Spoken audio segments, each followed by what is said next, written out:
परमात्मा पाप कर्म दंड को भी काट सकता है। अभी तक जिस भी संत व महापुरुष से मिले उन्होंने यही बताया कि पाप कर्म फल भोगने से ही समाप्त होगा। वह प्रभु कौन है? वो जो पाप को काट देता है, काल के बंधन से छुड़वा देता है। उसका वास्तविक नाम क्या है? पूजा की विधि क्या है? ये सभी प्रश्नवाचक चिन्ह पूर्ण रूप से हटाने के लिए अवश्य सुने जगत गुरु तत्वदर्शी संत रामपाल जी महाराज के अमृत वचन, सभी पवित्र शास्त्रों के आधार पर। सत साहिब। सब गीता का मूल है रे झूमकरा, ये भागवत रामायण वाच सुनो राई झूमकरा। तत्व भेद कोई ना कहे रे झूमकरा, ये पैसे ऊपर नाच सुनो राई झूमकरा। कहते हैं भाई मैं तुझे जो ज्ञान दूंगा इन सब गीता और भागवत सब का एक निचोड़ दे दूंगा, सार बता दूंगा तेरे से। ये जो गीता और भागवत पढ़े है ना, इनको गीता का भी ज्ञान कोई ना, इनके पास तत्व भेद है ही नहीं। ये तो पैसे ऊपर डुगडुगी बना रखे इन्होंने, तो पैसे ऊपर नाच रहे हैं भाई। ये तो पैस माया के भूखे हैं और तत्व भेद कोई नहीं कह रहे झूमक रहा। तत्व भेद कोई ना कह रहे झूमकरा, पैसे ऊपर नाच सुनो रे झूमकरा। नादी वादी लंपटी रे झूमकरा, ये कामी करो दी कूर सुनो रे झूमकरा। लालच नीच नकीब है रे झूमकरा, जिनसे साई दूर सुनो रे झूमकरा।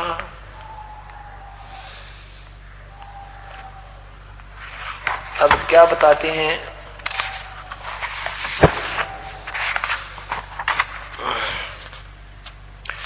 पूरब देश हमार है रे झूमकरा, कोई न जाने वेद सुनो राई झूमकरा। अनहद जंग बजावहीं रे झूमकरा, वो है जिंदा जगदीश सुनो राई झूमकरा। सिर मेरे सिर पर साहेब सत्य है रे झूमकरा, वो यहाँ आया विश्वे 20 सुनो राई झूमकरा।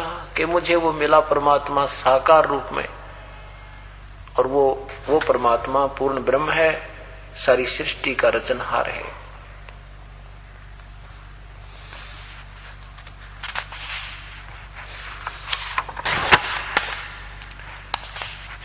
तो यहाँ क्या बताते हैं कि तत्व भेद कोई ना, क्या बताते हैं? अरबों में करोटों कोटों मध्य कोई नहीं रे झूमकरा, वो तो अरबों में कोई गर्क सुनो राई झूमकरा।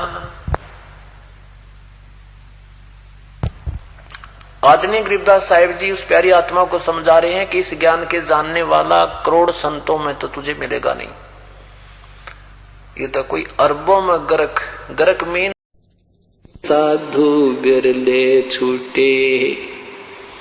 कहते यहां से तो कोई गुरुमुख पूर्ण संत और फिर संत में पूरी आस्था पूरी मर्यादा में रहता हुआ कोई बिरला ही संत यहां से पार होकर जाता है। जम किंकर के धाम नरेसा,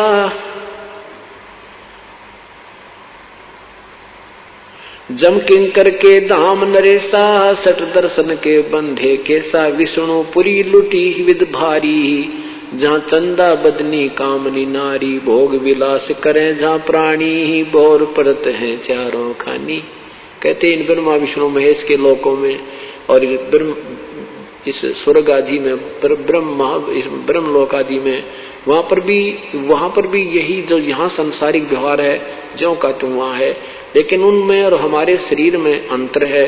वहां की व्यवस्था, वहां की सुंदरता, वहां के आहार हमारे से कई गुना अच्छा है। जैसे एक तो गरीब व्यक्ति मजदूर व्यक्ति की व्यवस्था होती है, उसका शरीर होता है।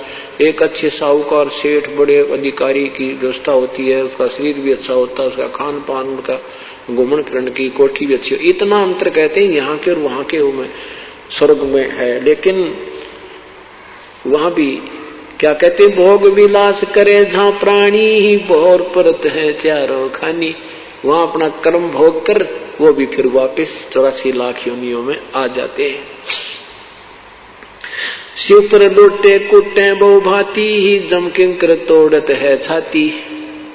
शिवपुर शिवलोक में चले गए, शिव की साधना करके कहते हैं फिर 84 लाख योनियों में नरक में, और यम के दूत फिर उनकी छाती तोड़ते हैं, उनके कर्म आधार पर दंड देते हैं। ब्रह्मपुरी में शोक संतापम जहां हम देखे बहुत विलापम। कुबेरपुरी में जोरा कालम जहां योगनी गाँव ख्यालम। जम की नगरी बहुविध जोरा जम किंकर गुर्जों सर फोड़ा। वरुण नगर में नाचे बीरम जहाँ कोई जीव न देखा थीरम। लोकपाल में लूट पड़ी है जोगनी फांसे लिए खड़ी है। स्वर्ग बैकुंठ मठ सब लूटे बिस्त बीच थे सो ना छूटे। ब्रह्मांड 2100 आगे लगी है या कृत्रिम बाजी सभी ठगी है। क्या बताते हैं कि इस 21 ब्रह्मांड में यह आग लगी है। यहाँ जैसी व्यवस्था आपकी इस लोक में है ऐसी ही स्वर्ग में, ऐसी ही विष्णु जी के लोक में, ऐसी शिवलोक में, और एक स्वर्ग के अंदर स्वर्ग लोक जो है उसमें बहुत ज्यादा द्वीप बने हैं। उसमें 7 करोड़, जैसे हमारी ये पृथ्वी है इससे भी बड़ी बड़ी पृथ्वी है 7 करोड़ स्वर्ग के अंदर। और उनमें अलग अलग इनके जो अच्छी आत्माएं होती हैं उनको अलग से देव बना करके उनका प्रभु बना दिया जाता है। उनका जैसे छोटा मोटा कोई चेयरमैन बना देते हैं, तो उनको अलग अलग सतिथि दे रखी है। तो परमात्मा कहते हैं तो ये कहते हैं 21 ब्रह्मांड में तो यह आग लगी है। यहाँ साधना की ऊपर के लोकों में खाली, वहां भी यही बकवादे हैं, राग द्वेष खेचा ताणी लठम लठा। आपने इतिहास पढ़े होंगे, स्वर्ग में एक बार राक्षसा ने हमला कर दिया, किसी ते भी ना मरे, विष्णु ते भी ना मरे। फिर एक पता नहीं वो एक दधीचि ऋषि था, उसकी हड्डी का तीर बनवाया, फिर वह मेरे। ये सारे न्यूय कहते हैं 21 ब्रह्मांड में आग लगी है। और यह कृत्रिम यह बनावटी 21 ब्रह्मांड काल के ये सभी ठगी है। सत भक्ति ना करने से ये ऐसे ही जन्म मृत्यु में अपना जीवन व्यर्थ करते रहते हैं। तो यहाँ परमात्मा कहते हैं कि ये जो शास्त्र विरुद्ध साधक हैं ये बेशक आपको कितने ही सिद्ध लगते हैं, कितने ही इनके अंदर सिद्धियां हैं, चाहे आकाश में उड़ जाते हैं, चाहे ये सागर समुद्रों को भी पी जाते हैं फिर वापस छोड़ देते हैं, इनकी मुक्ति नहीं है। ये साधना परमात्मा पाने की नहीं, क्योंकि शास्त्र विरुद्ध है। और शास्त्र विधि को त्याग कर मनमानी जो पूजा करते हैं उनको ना कोई लाभ होता है, ना कोई कार्य सिद्ध होता है, न ही उनको कोई सुख होता, अर्थात उनकी साधना व्यर्थ होती है। बोलो सतगुरुदेव की जय।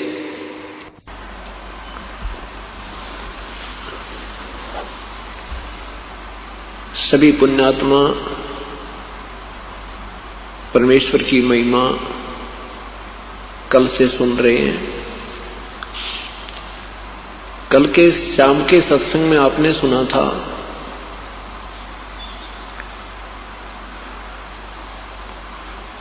कि किस परमात्मा की क्या सतिथि है।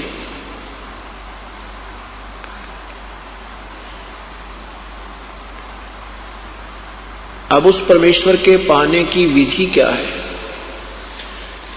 वो परमात्मा जो पूर्ण ब्रह्म है, पूर्ण परमेश्वर है, सह शरीर है, जिसका नाम कबीर है, जिसके विषय में सभी सदग्रंथ गवाही दे रहे हैं, आंखों देखे संत उसको प्रमाणित कर रहे हैं।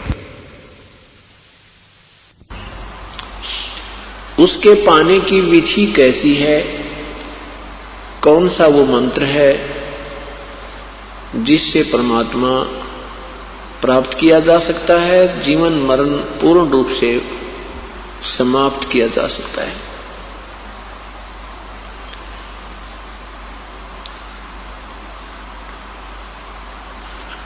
एक समय की बात है, एक धर्मदास नाम के श्रद्धालु अपनी साधना करते हुए अपने पूज्य गुरुदेव के अनुसार जो मार्गदर्शन उसे प्राप्त था, सर्व क्रियाओं को करते हुए अपनी साधनाओं में संलग्न थे।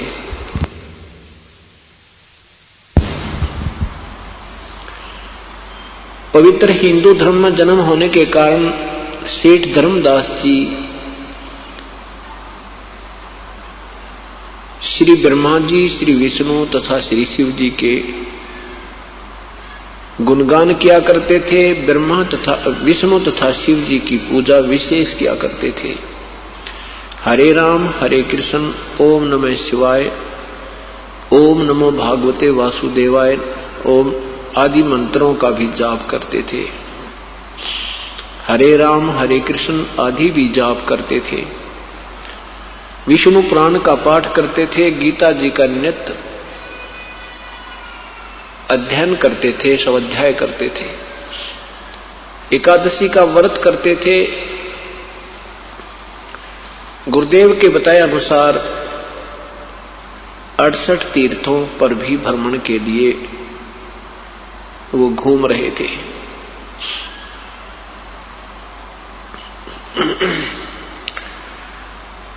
अड़सठ तीर्थों पर भ्रमण के लिए श्री धर्मदास जी घर से निकले। सर्वप्रथम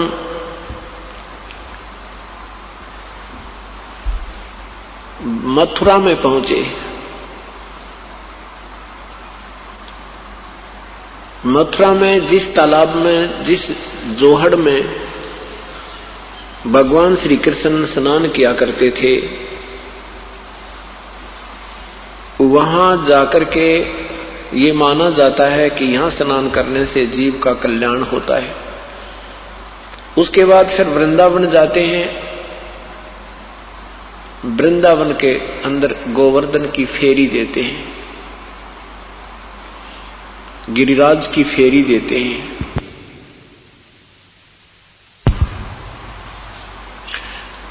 वृंदावन के बाद फिर बरसाने में भी जाते हैं, जहां की राधा जी थी। ये मथुरा जाने वाले उस तीर्थ का लाभ बताते हैं कि ये सब क्रियाएं करने से उसको बहुत लाभ होता है। इसी दृष्टिकोण से श्री धर्मदास जी मथुरा के अंदर पहुंचे। उस तालाब में स्नान किया।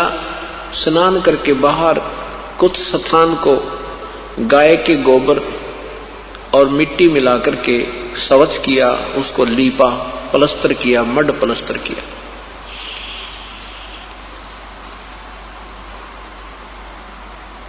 फिर उस स्वच्छ स्थान के ऊपर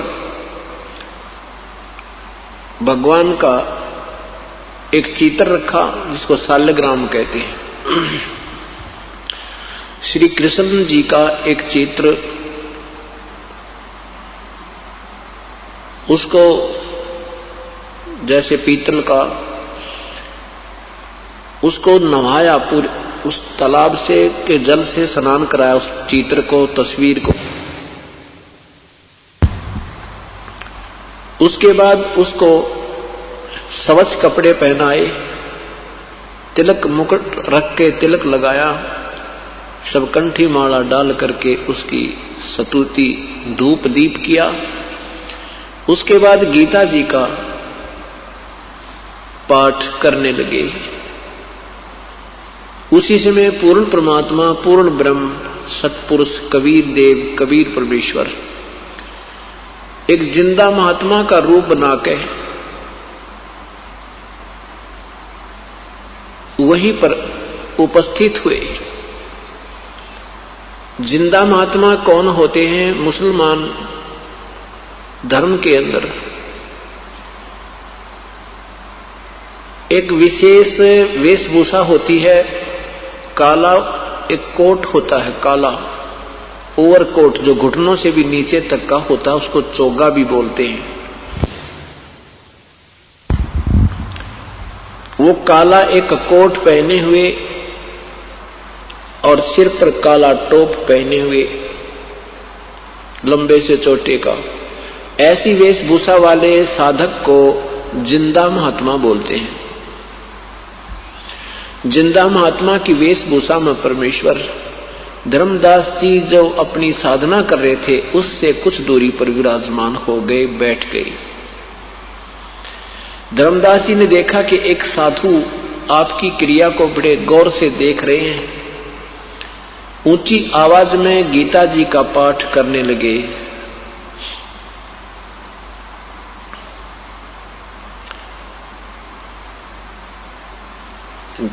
श्री धर्मदास साहिब जी ने जब अपनी पूरी क्रिया कर ली, उसके पश्चात परमेश्वर ने उनके सामने विनय की कि हे वैष्णु साधु, क्योंकि श्री धर्मदास जी ने वैष्णु परंपरा से उपदेश प्राप्त था।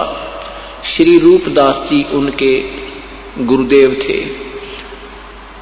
वैष्णु परंपरा के संत साधु साधक की क्या पहचान होती है कि गले में एक तुलसी का एक ही मनिया होता है, मोटा सा तुलसी की लकड़ी का एक मनिया होता है, मणका, और उसको गले में सूत के धागे में डालकर लटकाए रखते हैं। उससे पहचान होती है कि ये वैष्णव परंपरा से उपदेश प्राप्त प्राणी है। मस्तिष्क पर तिलक लगाना ये भी वैष्णव परंपरा के साधुओं का ही प्रमाण पहचान होती है। उस पे 3 तिलक लगाते हैं। परमेश्वर अपने आप को छुपा करके उस प्यारी आत्मा धर्मदास जी को समझाने, शरण में लेने के लिए उनको महिमा देते हैं कि हे महात्मा जी। कबीर साहब कहते हैं धर्मदास साहिब जी को कि हे महात्मा जी, आपकी साधना मुझे बहुत अच्छी लगी। आप बहुत ही अच्छी तरह उच्चारण कर रहे थे। मैं बहुत जगह घूम चुका हूं, भ्रम लिया हूं, मुझे कोई सतमार्ग बताने वाला संत नहीं मिल रहा। मेरा भी कल्याण करो, मुझे भी कुछ भक्ति मार्ग बता दो। धर्मदास जी ने सोचा कि एक मुसलमान होकर और तेरी साधना से प्रभावित हुआ है तो इसका कल्याण संभव है, इसको मैं अपनी भक्ति विधि बताता हूं। धर्मदास जी ने कहा कि भगत जी देखो, मैं भगवान के विषय में बता दूंगा, लेकिन उपदेश मेरे गुरुजी देंगे आपको, उनसे आपको उपदेश दिला दूंगा। परमेश्वर ने कहा कि ठीक है, पहले मेरे प्रश्नों का कुछ उत्तर दो, मेरी शंका समाधान करो, फिर मैं आपके गुरुदेव के पास चल के उपदेश ग्रहण करूंगा। धर्मदास जी बड़े प्रसन्न हुए। धर्मदास जी ने बताया कि हम वैष्णव परंपरा से उपदेशी हैं, हम छोटी जाति वाले व्यक्ति से के संपर्क में नहीं आते, हम नीच को निकट नहीं बैठने देते, हम कोई जीव हिंसा नहीं करते और राम कृष्ण का जाप जपते हैं, गीता जी का नित्य पाठ करते हैं, श्री राम कृष्ण का जाप जपते हैं, एकादशी का व्रत रखते हैं और अब 68 तीर्थ की यात्रा पर निकला हूं। इस प्रकार मैं स्वर्ग प्राप्ति करूंगा।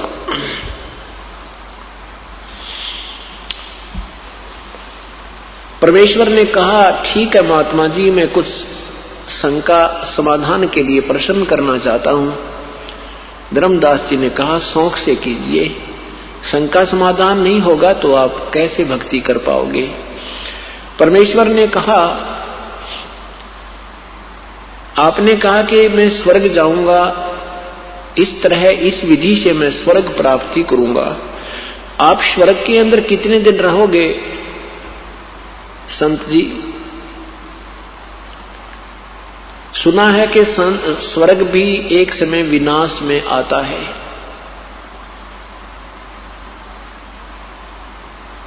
और ब्रह्मा विष्णु महेश को भी अविनाशी नहीं बताया। ब्रह्मा विष्णु महेश भी नाशवान प्रभु हैं। इन्हीं की जीवन हिस्ट्री, जीवन चरित्र अर्थात पुराणों में वर्णन है।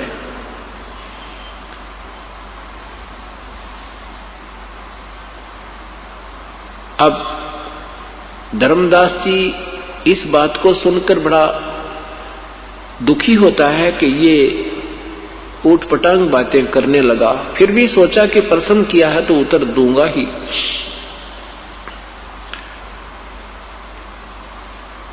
धर्मदास जी से परमेश्वर ने कहा कि देखो 8वें अध्याय के गीता जी के 8वें अध्याय के 16वें मंत्र में लिखा है कि ब्रह्मलोक से लेकर और नीचे तक के सारे लोग पुनर्वर्ती में हैं, अर्थात इनको ये नाशवान है, इनके प्राणियों का जन्म मृत्यु होता रहता है।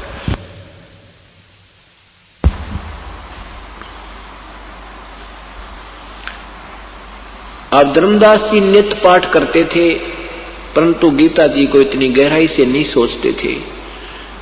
उनको वो श्लोक और अध्याय याद थे, नित्य पाठ करने से वो कंठस्थ याद थे। धर्मदास जी ने सोचा लिखा तो ऐसा ही है। तो फिर स्वर्ग में गए हुए प्राणी भी पूर्ण मोक्ष प्राप्त नहीं हुए, उनका भी जो है भजन भक्ति सफल नहीं हुआ। धर्मदास जी से प्रार्थना की कि जैसे एक किसान था, उसको बहुत ही देर के उपरांत एक संतान रूप में पुत्र प्राप्त हुआ। पुत्र 12 वर्ष का हुआ तो पिता की आयु 65 वर्ष की हो चुकी थी।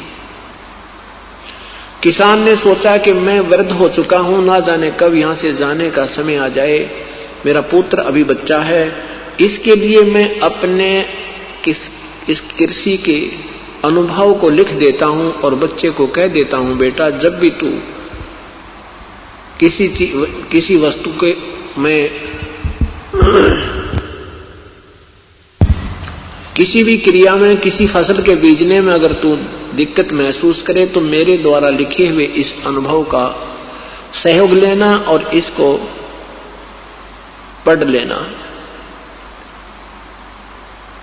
पिता की मृत्यु हो जाती है और वो पुत्र प्रतिदिन पिता के अनुभव को एक बार पाठ कर लेता है और जैसे पिता ने उसमें लिखा है ऐसे वो क्रिया कर नहीं रहा तो क्या वो सफल हो जाएगा अपने कृषि के व्यवसाय में। धर्मदास जी को परमेश्वर ने प्रसन्न किया। धर्मदास जी ने कहा कि ये तो हो ही नहीं सकता, वो तो जैसा उसके पिताजी ने अनुभव लिखा है ऐसे वो पुत्र करेगा तो उसकी फसल तैयार होगी। प्रभु ने कहा कि ठीक इसी प्रकार प्यारी आत्मा, जो गीता जी में लिखा है ऐसा आप करोगे तो आपको प्राप्ति होगी, जो भी आप उद्देश्य रखते हो। और यदि गीता जी के पाठ को नित्य करते हो, उसके विपरीत क्रिया करते हो तो आपको क्या मिलेगा, सफलता या असफलता। धर्मदास जी चुप हो गए।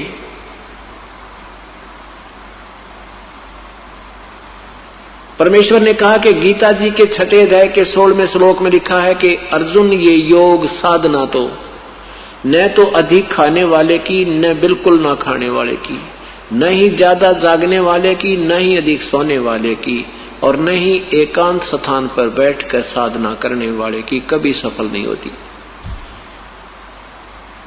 बिल्कुल न खाना, व्रत रखना, एकादशी के व्रत न केवल जलपान करते हैं, वो भी शाम के समय थोड़ा सा, नहीं आहार नहीं करते। अब तो क्योंकि अब समय बदलता जा रहा है, अपनी अपनी क्रियाएं बदलती जा रही हैं, लेकिन पूर्ण एकादशी के व्रत को बिल्कुल आहार नहीं किया जाता। तो परमात्मा ने कहा कि जब तुम, गीता जी मना कर रही है कि व्रत मत करो और तुम व्रत कर रहे हो, तो गीता जी की अवहेलना कर रहे हो, शास्त्र विधि त्याग का मनमानी पूजा कर रहे हो। हरे राम हरे कृष्ण सीताराम राधे श्याम राधे राधे श्याम मिला दे, ये क्या गीता जी में कहीं लिखा है? गीता जी में लिखा है 8वें अध्याय के 13वें श्लोक में कि ओम इति एक अक्षरम ब्रह्म व्यवहारण माम अनुसमरण, यह प्रयाति तजन देहम सयाति परमाम गतिम। मेरा तो एक अक्षर का ओम नाम है, मुझ ब्रह्म के सिमरण करने का उच्चारण करके ओम ओम ओम ओम ओम ओम ऐसे, और जो इस तरह साधना अंतिम श्वास तक करता है वो मेरे वाली परम गति को प्राप्त होता है।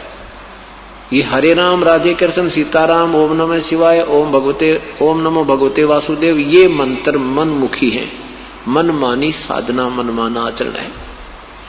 इसके विषय में पवित्र गीता जी के अध्याय नंबर 16 के मंत्र नंबर 23-24 में कहा है कि जो शास्त्र विधि को त्याग कर मनमाना आचरण अर्थात पूजा करते हैं, उनको ना कोई सुख होए, ना कार्य सिद्ध होए, ना ही उनकी कोई गति होए, यूजलेस प्रयत्न है। अब धर्मदास उस परमेश्वर के मुख की तरफ देख रहा है कि ये मुसलमान होकर के और गीता को इतने प्यारे ढंग से विवरण कर रहा है, ये कहानी क्या है? मुसलमान लोग तो अपने कुरान शरीफ के अतिरिक्त किसी शास्त्र को छूते भी नहीं।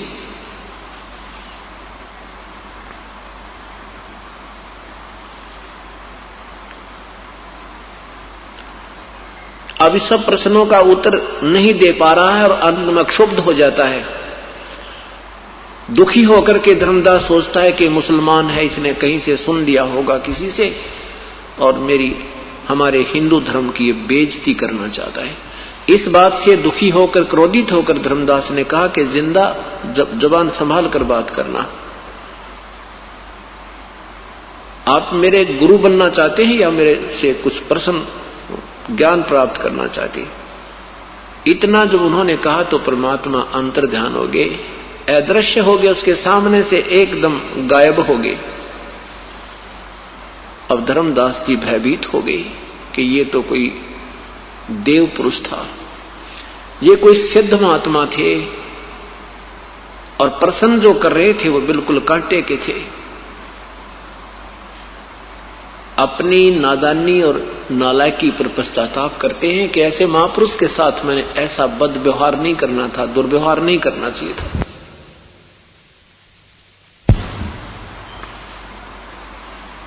और गीता जी को उठाकर देखते हैं, वो ज्यों का तो मिलता है 8वें अध्याय का 13वां श्लोक,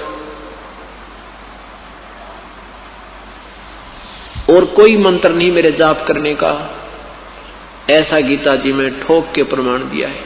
और गीता जी अध्याय नंबर 17 के मंत्र 23 में लिखा है कि उस परमात्मा के पाने का ओम तत्सत इति निर्देश ब्रह्मण त्रिविध समर्थ है। उस परमात्मा के पाने का तो वो 3 मंत्र का जाप है। ओम तो सीधा ही है, तत्सत ही सांकेतिक है। अब धर्मदास जी सारी रात चिंतित रहे, जो क्रिया वो करते थे उसको करने को कति दिल नहीं कर रहा था। सुबह उठा, स्नान किया, स्नान करके वो शाल्यग्रामवादी की पूजा को करने को नहीं दिल कर रहा था। उसने सोची खाना बना ले पहले। अब सुबह उठा, अंधेरे में उठते ही उसने अपना खाना बनाया, लीपा, उसी प्रकार मड प्लस्टर करके लीप के गारा और गाय के गोबर से खाना बनाने लगा। तो एक मोटी लकड़ी जो बीच से थोथी थी, उसमें सुराख था आर पार, और उसमें ढेर सारी चींटियां थी। वो धर्मदास को अंधेरे में दिखाई नहीं दी। श्री धर्मदास साहिब जी ने चूल्हा बनाया, जंगल से लकड़ियां चुनी, उनको जला करके सहयोगी लकड़ी लगा के एक मोटी लकड़ी लगाई जो बीच से थोथी थी, उससे अपना खाना बनाने लगा।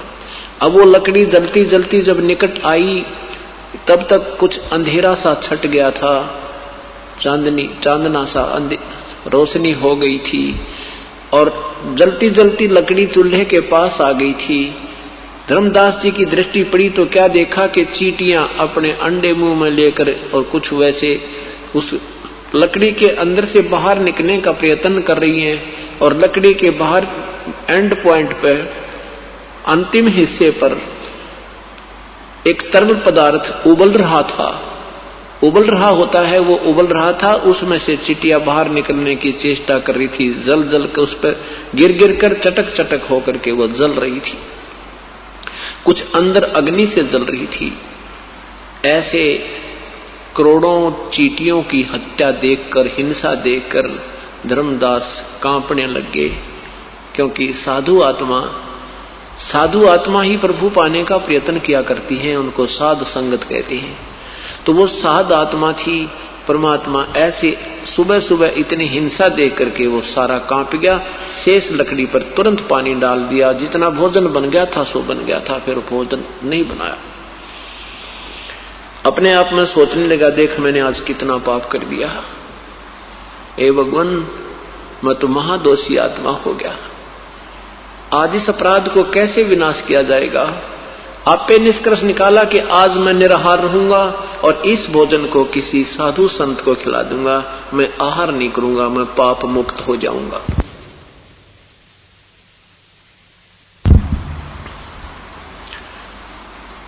उस सारे भोजन को उठा करके धर्मदास जी चल पड़े संत की तलाश में, वही पूर्ण परमात्मा, पूर्ण ब्रह्म, सतपुरुष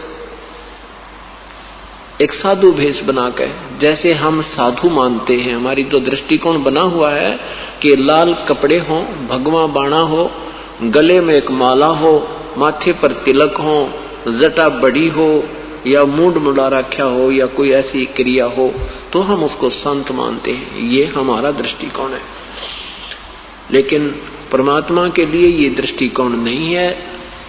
ये तो ऊपरी दिखावा है। जिसमें सतभक्ति और सतज्ञान है वही साधु होता है, वो चाहे कैसी वेशभूषा में। धर्मदास जी की दृष्टि पड़ी के सामने साधु बैठा है, उनके चरणों में प्रणाम किया और आहार रख दिया सामने और कहा प्रभु भोजन पाओ। हे महात्मा जी आहार करो, आपको भूख लगी होगी। परमेश्वर ने कहा हां धर्मदास जी मुझे भूख लगी है, धन्य हो, धन्यभाग, धन्यवाद हो आपका। अब धर्मदास जी ने सोचा कि ये व्यक्ति मैंने कभी देखा नहीं, इसने मुझे नाम से पुकारा है। सोचा कि मैं बहुत बड़ा सेठ हूं, भंडारे करता रहता हूं, ये कभी भंडारे में आया होगा, मैंने इसको दान दक्षिणा दी, इस करके मेरा नाम जानता होगा। आप पे आप मन में ऐसा सोचकर कहा प्रभु भोजन पाओ। परमेश्वर ने क्या किया कि अपने लोटे से जल लिया, एक मंत्र बुदबुदाया और उस जल के छींटे उस आहार पर, भोजन पर लगाए। जल के छींटे लगते ही सारा का सारा आहार की चींटियां बन गई, वह कीड़ी बन गई, सारी थाली काली होगी, चींटियां बाहर निकल रही हैं थाली से। जब देखा उसी रूप में आगे जो पहले दिन वार्ता हुई थी उस जिंदा वाले महात्मा के रूप में परिवर्तित हो गए प्रभु, और कहा धर्मदास तू कह रहा था मैं जीव हिंसा नहीं करते, हम वैष्णव साधु हैं, तेरे से तो कसाई भी अच्छे भाई। इस बात को सुनकर धर्मदास और सामने देख के उसी प्रभु को चरणों में गिर गए और कहा मेरा दोष क्षमा करो प्रभु, मैंने आपको कल आप शब्द बोल दिए। हे परमेश्वर हम अल्प बुद्धि हैं, आपका ज्ञान अनमोल है। पुराने रंग के आधार से और ये बुरी आदत अपनी गलती को ना मानने वाली, ये भी मेरे अंदर समावेश थी प्रभु, इस करके मैंने आपके सत्य ज्ञान को भी स्वीकार किया। आपके बिछुड़ने के उपरांत प्रभु मैं बहुत दुखी हुआ। ए परमात्मा मुझे नींद नहीं आई रात्रि में, ए मालिक मुझे और ज्ञान सुनाओ, मुझे और मार्ग बताओ, मेरी इच्छा होती हो गई है। सचमुच आपने जो बताया वही अब गीता जी को मैंने पुनर्देखा। आपने बताया कि ब्रह्मा विष्णु महेश नासवान है, मैंने उनको फिर देखा। सचमुच प्रभु ज्यों का त्यों लिखा है। हे परमात्मा ये ज्ञान आज तक हमें किसी ने नहीं बताया। तब पूर्ण परमात्मा समझाने लगे उस प्यारी आत्मा को।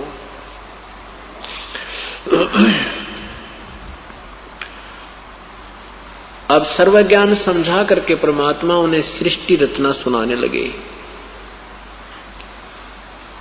धर्मदास जी को परमात्मा ने कहा कि धर्मदास मैं तुझे ज्ञान बताने जा रहा हूं और इस ज्ञान को तू प्रेम पूर्वक सुनना। प्रथम बार तुझे ऐसा लगेगा ऊटपटांग, क्योंकि आपने तत्व ज्ञान अभी तक सुना नहीं है। आपने लोक वेद सुना है, जिस भी पवित्र धर्म में जो भी कथाएं चलती हैं, जो भी कोई महिमा किसी संत महापुरुष की गाते हैं, आपने केवल वहीं तक सीमित सुनी है, आपको शास्त्र ज्ञान, तत्व ज्ञान नहीं सुना है। और ये वो ज्ञान है जो सदग्रंथों में विद्यमान है, लेकिन आप तक नहीं पहुंच पाया। और ये इसमें वो भी ज्ञान है जो इन सदग्रंथों में भी नहीं है, इनसे न्यारा भी है।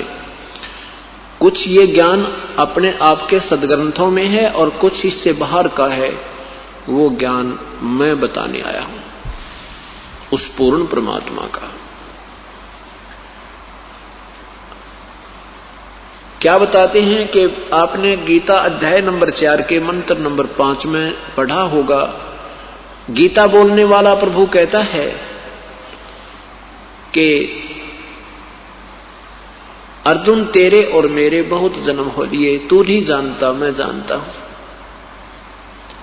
अध्याय नंबर 2 के मंत्र नंबर 12 में कहा कि अर्जुन, मैं और तू तथा ये सब सैनिक पहले भी थे और आगे भी होंगे, ये ना सोच के अब ही वर्तमान में है। अध्याय नंबर 2 के, गीता जी के अध्याय नंबर 2 के मंत्र नंबर 17 में कहा कि वास्तव अविनाशी तो उनको जान, उसको जान जिससे ये सब ब्रह्मांड व्याप्त हैं, और उस अविनाशी का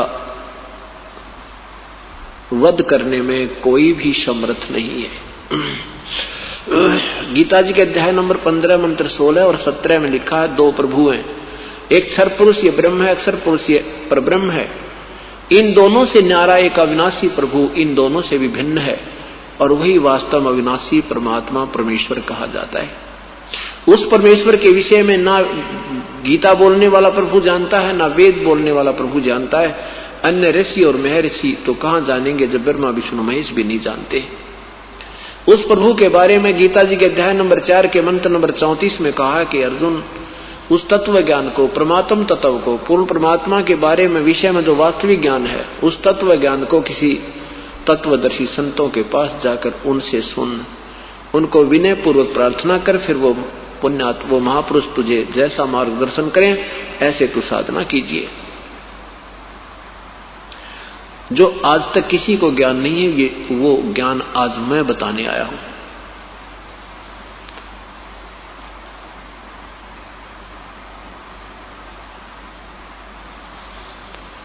तो क्या बताते हैं कि इसके तत्व ज्ञान को समझने के लिए धर्मदास ये सृष्टि रचना का सुनना, इसको समझना और कंठस्थ याद करना बहुत आवश्यक है।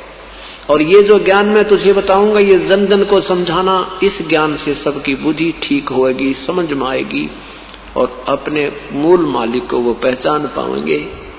नहीं तो युग बीत गए, कितने युग हो गए हमें जन्मते और मरते को तुम्हें, और ना बेरा कितने को और कष्ट में जीवन तुमने भोगे हैं, आगे भी भोगते रहोगे जब तक इस मार्ग को ग्रहण नहीं करोगे। धर्मदास जी कहता है, प्रभु गीता जी के अध्याय नंबर 11 के मंत्र नंबर 32 में ये खुद कह रहा है प्रभु कि मैं काल हूं, सबको खाने के लिए आया हूं। परमेश्वर ने कहा कि श्री कृष्ण काल नहीं थे धर्मदास, तो वो काल कैसे कह रहे हैं अपने आप को? गीता जी का ज्ञान किसने कहा? गीता जी का ज्ञान किसने बोला? धर्मदास जी ने कहा कि श्री कृष्ण भगवान ने। परमेश्वर ने कहा कि नहीं, श्री कृष्ण भगवान ने गीता जी का ज्ञान नहीं कहा। श्री कृष्ण जी को तो पता नहीं मैंने गीता में कहा क्या था।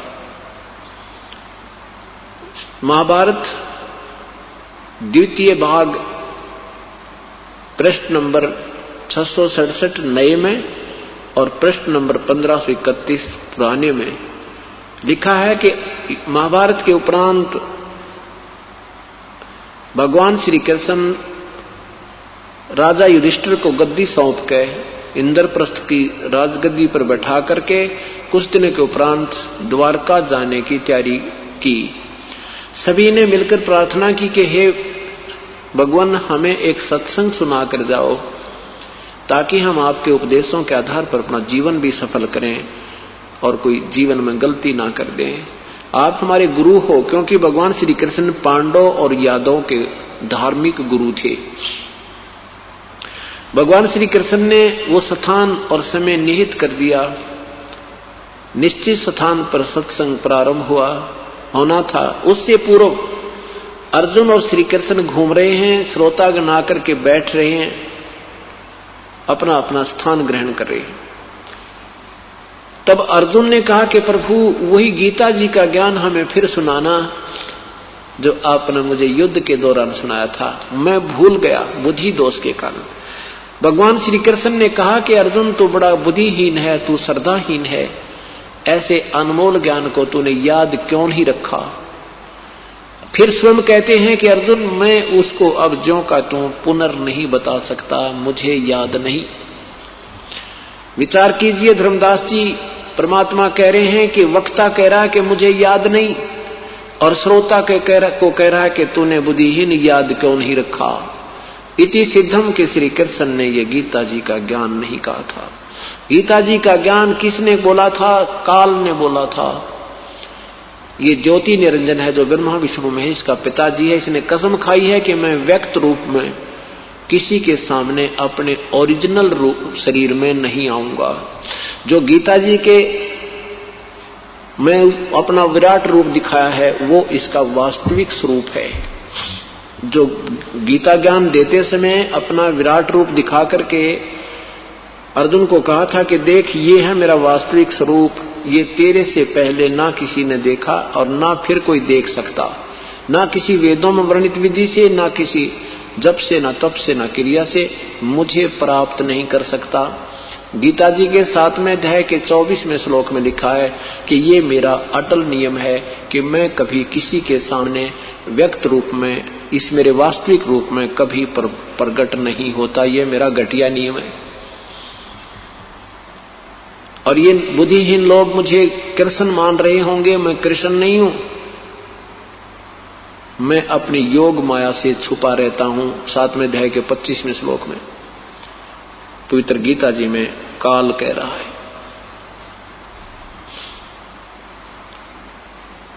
गीता जी के अध्याय नंबर 11 मंत्र 47-48 में कहा कि अर्जुन ये मेरा वास्तविक स्वरूप है, इसको किसी भी क्रिया से, ना वेदों वर्णित विधि से, ना कोई पहले देख सका ना आगे देख सकता। ये तो मैंने तेरे पे मिहिर करके दिखाया है। वो विराट रूप जो काल ने दिखाया था वो उसका वास्तविक स्वरूप है धर्मदास जी। यदि वो रूप स्वरूप विराट रूप श्री कृष्ण जी ने दिखाया होता तो ये नहीं कहते कि मैं ये पहले किसी ने नहीं देखा, क्योंकि भगवान श्री कृष्ण विराट रूप अपना कौरवों की सभा में दिखा चुके थे। जब कौरव पांडवों का आपस में भाई बंटवारा नहीं हो रहा था, उसके लिए भगवान श्री कृष्ण 3 बार शांति दूत बनकर गए थे। और दुर्योधन इस बात को भी सहमत नहीं हुआ था कि पांडवों को 5 गांव दे दूं, तो भगवान ने उसको कुछ शब्द, करड़े शब्द बोले थे, जिससे दुर्योधन ने भगवान श्री कृष्ण को अरेस्ट करने का आदेश सैनिकों को दे दिया था। उस समय भगवान श्री कृष्ण ने अपना विराट रूप दिखाया था, जिससे कौरव घबरा गए थे, भगवान बाहर आ गए थे।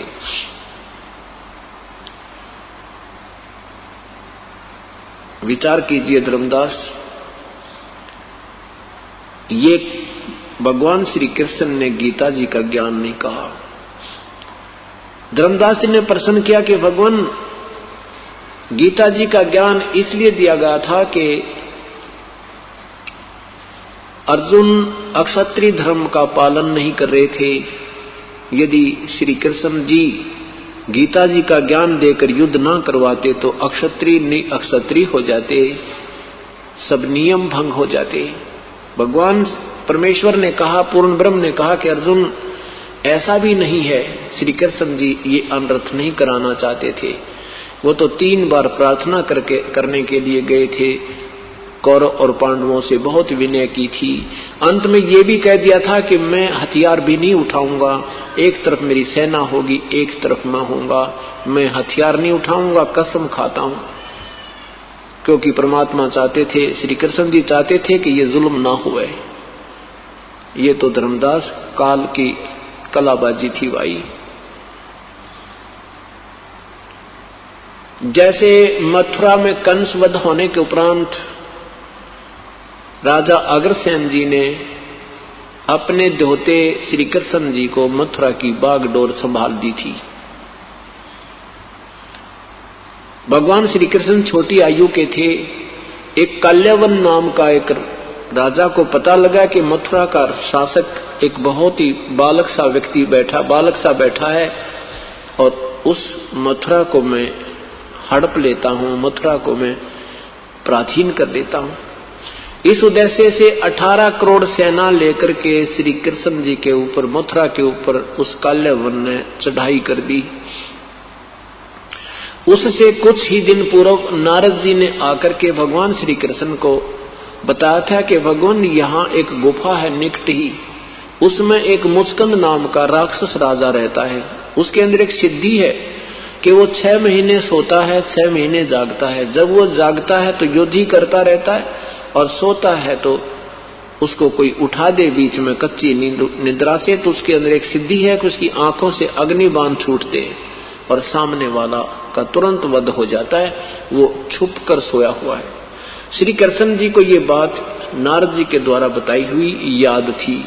उधर से 18 करोड़ सेना लेकर के वो काल्यावन आ जाता है और श्री कृष्ण जी को युद्ध के लिए ललकारता है। अब 18 करोड़ सेना, वहां मथुरा की सारा 18 करोड़ जनता भी नहीं थी। श्री कृष्ण जी ने सोचा भी ये तो बात बिगड़ जाएगी, ना जाने कितने सैनिक, हिंसा हो जाएगी, और क्यों ना इस काल्यावन का वध मैं मुचकंद से करवा दूं। भगवान ने अपना अक्षत्रिय धर्म त्याग के और श्री उस काल्यावन को ललकारा कि आजा काल्यावन मेरे साथ, उतर रथ से नीचे।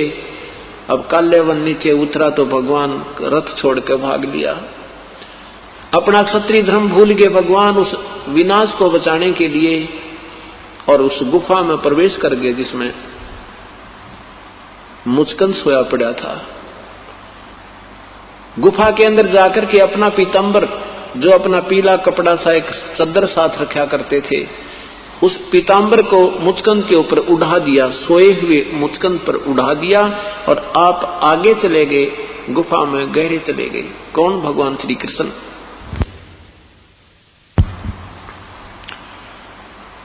काल्यावन ने देखा कि कृष्ण गुफा में प्रवेश कर गया है, तो मुचकंद और काल्यावन आराम से चल रहा है कि बच्चा अब कहां जाएगा, अब तुझे अच्छी तरह देख लूंगा, अब तो तू फंस गया। आगे जाकर देखा कि एक व्यक्ति सोया पड़ा है। उसने मुचकंद को श्री कृष्ण जानकर कहने लगा, अरे कायर, तू मेरे से डर के यहां के छुप के सो गया।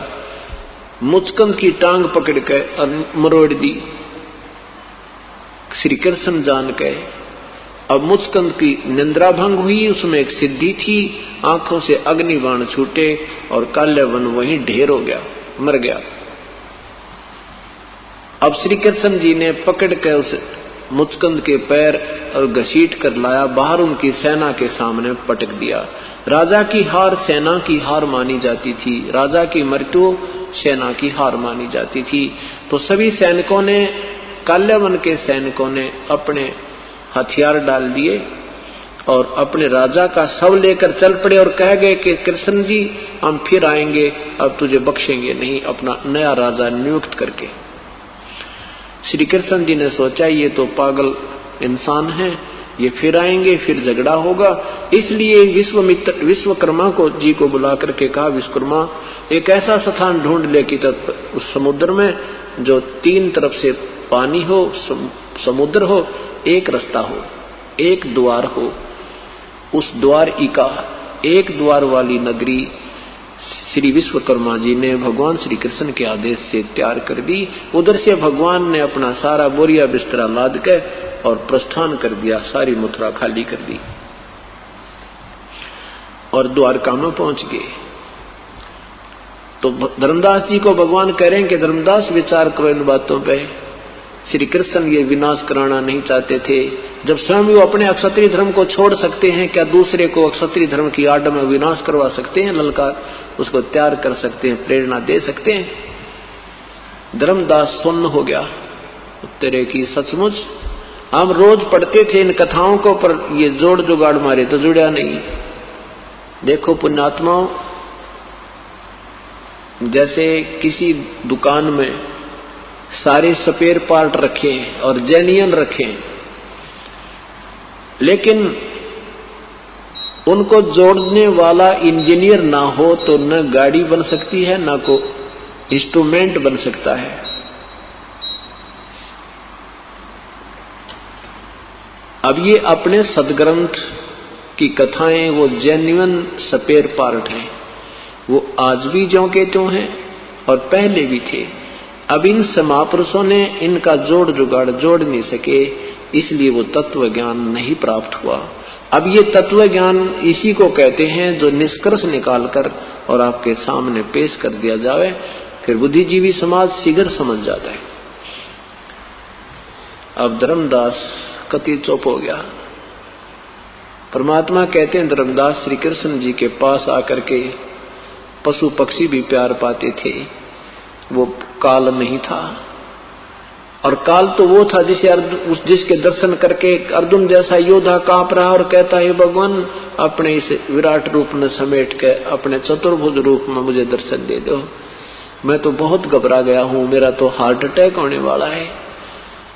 तब उस काल ने अपना वो विराट रूप समेटा, फिर चतुर्भुज रूप दिखाया, विष्णु रूप, क्योंकि ये काल महाब्रह्मा महाविष्णु महाशिव रूप भी बनाता है। वैसे ये 1000 भुजा का भगवान है, ये 2 भुजा भी बना सकता रख सकता है, ये 1000 भुजा तक अपनी तैयार कर सकता है, दिखा सकता है, शो कर सकता है।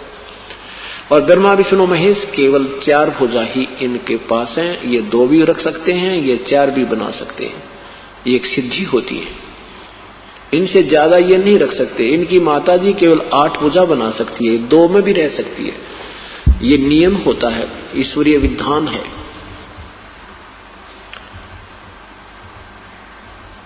तब धर्मदास ने कहा, परमात्मा ने कहा धर्मदास कितने जन्म हो गए तुमने मरते और जन्मतों को, क्या प्राप्त हुआ तुझे? आज तो सेठ है, कल ना जाने तो कौन सी योनि में प्राप्त होगा, ना जाने कौन से नरक में तुझे डाला जाएगा, ये काहे का जीवन है। तब धर्मदास बोला हे भगवान, हे परमात्मा, हम कैसे फंस गए यहां पर, ये क्या कहानी है? इसके लिए परमेश्वर ने कहा कि अब सुन ले ये राम कहानी जो मैं तुझे सुनाना चाहता हूं, जिससे तेरा अंधेरा हटेगा, अज्ञान दूर हो जाएगा और हर शास्त्र तेरी समझ में आएगा। ये सृष्टि रचना सुनो। परमात्मा ने कहा कि मैं उस परमेश्वर के आदेश से यहां आया हूं, उस परमेश्वर का तत्व ज्ञान सुनाने के लिए। यदि परमात्मा ये कह देते कबीर साहब कि मैं ही प्रभु हूं, मैं ही ये रचने वाला हूं, शुरुआत में ही कह देते, तो धर्मदास जी की बुद्धि काम नहीं करती, क्योंकि हमने अभी तक प्रभु को निराकार मान रखा है। हम बेशक भगवान राम के, भगवान श्री कृष्ण के, विष्णु जी की मूर्ति भी रखते हैं, फिर भी हम परमात्मा को निराकार मानकर राजी हैं, फिर भी हम उनको निराकार ही मानते। ये हमारी उल्टी बुद्धि पता नहीं कैसे फिट होगी। इससे सिद्ध है कि हम जिस भगवानों को पूजते थे वो भगवान उनसे सेटिस्फाई नहीं थे, हम संतुष्ट नहीं थे कि वास्तव में यही फाइनल है। नहीं तो हम बिल्कुल नहीं मानते कि निराकार सामने तस्वीर देखते थे प्रभुओं की। तो कहने का भाव ये क्या है कि कहें कुछ और करें कुछ। अभी तक हमें ऐसे गुरु मिले थे। क्या बताया धर्मदास जी को कि धर्मदास पहले, अब ये दास बताएगा परमेश्वर द्वारा रची हुई सृष्टि, बताई हुई ज्ञान को। सबसे पहले केवल एक अनामी लोक था, उसी में पूर्ण परमात्मा अकेले रहते थे। अनामी पुरुष उनका उपमात्मक नाम है। वास्तव में उस परमेश्वर का नाम कबीर देव है। कबीर देव, कबीर, उपमात्मक नाम उनका अनामी पुरुष। अनामे, अनामे का अर्थ होता है रोग रहित। अनामे संस्कृत का शब्द है ये। अनामे माने स्वस्थ, किसी प्रकार का कोई भी रोग ना हो, यानी कोई भी वहां रचना नहीं है, केवल परमात्मा पूर्ण ही अनामी पुरुष के उपमात्मक नाम से विराजमान थे। परमेश्वर ने अपनी स्वेच्छा से नीचे के 3 लोकों की और रचना की। उसके बाद फिर अलग अगम पुरुष, अनामी के बाद अगम पुरुष, अगम लोक, फिर अलख लोक और लास्ट का जो है सतलोक। इन 3 लोकों को और उस परमात्मा ने अजरो अमर रूप से, अविनाशी रूप से रचना की, शब्द रूप में।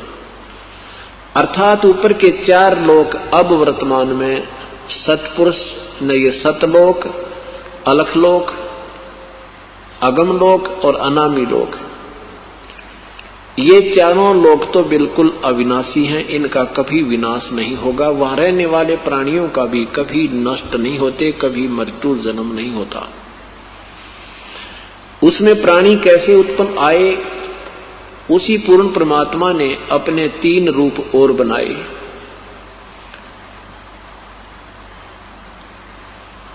अगम लोक में वो अगम पुरुष कहलाए, अलख लोक में वो अलख पुरुष और सतलोक में वो सतपुरुष कहलाए। सतलोक में परमात्मा ने रचना प्रारंभ की, जीव सृष्टि रची, यानी आत्मा, वहां से उसने हंस सृष्टि रची। सबसे पहले एक शब्द से 16 द्वीपों की रचना की उसी सतलोक में।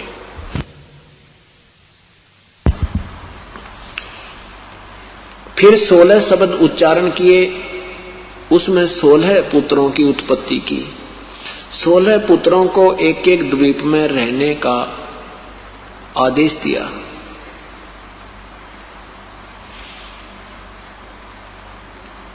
सोलह पुत्र अपने अपने द्वीप में रहने लगे। उनमें से एक पुत्र का नाम अचिंत है। अचिंत से परमात्मा ने कहा कि अचिंत, आप मेरी सबद शक्ति से, माया का संसार है, कदम कदम पर धोखा है, शरण ले लो सतगुरु की, यही सुनहरा मौका है। ऐसे ही आध्यात्मिक वीडियो देखने के लिए हमारे चैनल को सब्सक्राइब करें। बोलो बंदी छोड़ सतगुरु रामपाल जी महाराज की जय। सत साहिब।